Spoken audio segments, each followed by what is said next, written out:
मित्रों, यह बहुत ही महत्वपूर्ण है कि आप ग्राहक के पास क्या सोचकर जा रहे हैं। आपके लिए इस ग्राहक के पास यह पहली सेल है या आखिरी सेल है। यह विचार आपकी सारी कार्यप्रणाली को बदल देगा। यदि आप आखिरी सेल के लिए जा रहे हैं तो आपका मकसद किसी भी तरीके से एक पॉलिसी का चेक उठाना है। इसके लिए आप कुछ भी झूठ सच बोल सकते हैं। सफल बीमा एजेंट इस तरह से काम नहीं करते। उनके लिए किसी भी नए ग्राहक के पास पहली सेल पहली ही होती है, आखिरी नहीं। उनके लिए यह एक नई श्रृंखला की शुरुआत होती है। वे जानते हैं कि हर संतुष्ट ग्राहक आपके लिए सब एजेंट की तरह होता है। यदि यह एजेंट यह जानता है कि हर नया ग्राहक एक चेन की पहली कड़ी है, तो वह ग्राहक को कुछ भी गलत नहीं बता सकता। वह जानता है कि वह जो कह रहा है वह उस बात को 5-10 बरस के बाद भी उसे संभालना है। वह जिस घर में घुस रहा है वहां पर वह स्थायी रूप से रहने वाला है। जो एजेंट 3 बरस से पुराना हो गया, उसका 2/3 बीमा पुराने ग्राहकों से ही आता है। आप जितने पुराने होते जाते हैं, आपके बिजनेस में पुराने ग्राहकों का हिस्सा बढ़ता जाता है। यह तभी संभव है जब आप ग्राहकों को पूरी संतुष्टि दें।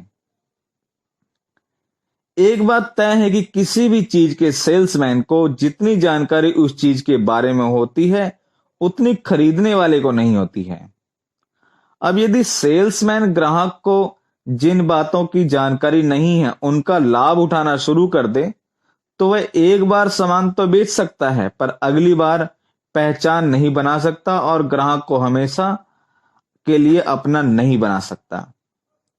यदि आप किसी फर्नीचर की दुकान पर जाएं और सोफा सेट खरीदने के लिए, तो आप दुकानदार से उपेक्षा करते हैं कि वह आपको सभी बातें बताएं जो आप सोफा के बारे में नहीं जानते हैं।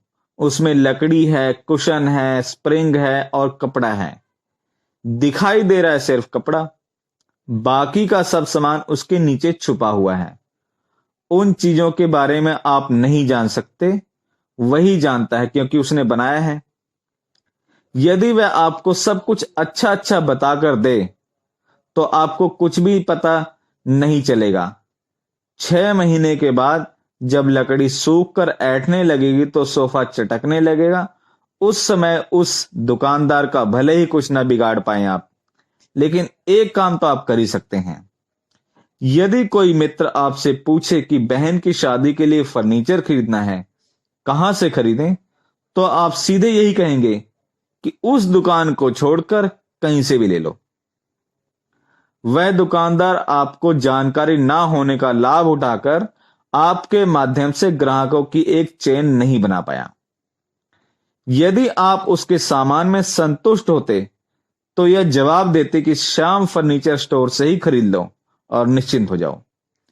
ऐसी दुकान से सामान खरीदने के लिए अगर 5% ज्यादा भी खर्च करना पड़े, तो लोग खुशी से करते हैं, क्योंकि उससे मानसिक शांति तो मिल ही रही है ना। और आपको यह देखना है कि कहीं आप भी ग्राहक को बीमे की जानकारी ना होने का लाभ तो नहीं उठा रहे। बीमा बेचना आपका बिजनेस है, बीमा खरीदना उसका बिजनेस नहीं है।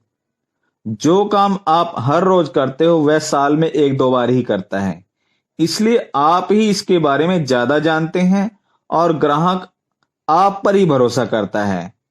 आपने यदि अपने लाभ के लिए उसका नुकसान कर दिया, तो आपने चेन को पहली कड़ी पर ही समाप्त कर दिया। प्राय एजेंट को लगता है कि आज कुछ भी प्रोजेक्शन ग्राहक को दे दो, क्या फर्क पड़ता है। यदि पॉलिसी मैच्योर होने से पहले यह ग्राहक चल बसा तो किसी को क्या मालूम हो कि मैंने क्या कहकर पॉलिसी बेची थी। यदि यह जिंदा भी रहा तो मैच्योरिटी पर इसे क्या याद रहेगा कि मैंने 15 साल पहले इसे क्या बताया था। आप यह मानकर चलें कि आपका मुकाबला इस ग्राहक के पास आने वाले अगले एजेंट से है, जो कल, महीने बाद या 1 साल के बाद कभी भी इसके पास आ सकता है। कल्पना करें कि कोई एजेंट इस ग्राहक के पास आया और बीमे की बात की। यह ग्राहक तब उससे कहे कि उसने तो अपने लिए एक मनी बैक प्लान लेना था जो उसने 1 महीना पहले ही लिया है, और फिर वह ग्राहक उस एजेंट को अपनी पॉलिसी दिखाएगा और दूसरे एजेंट उसे देखते ही बता दें कि इस प्लान में तो मनी बैक है ही नहीं, यह तो टर्म प्लान है या यह तो पेंशन प्लान है। तो आपकी क्या विश्वसनीयता रहेगी ग्राहक के दिमाग में?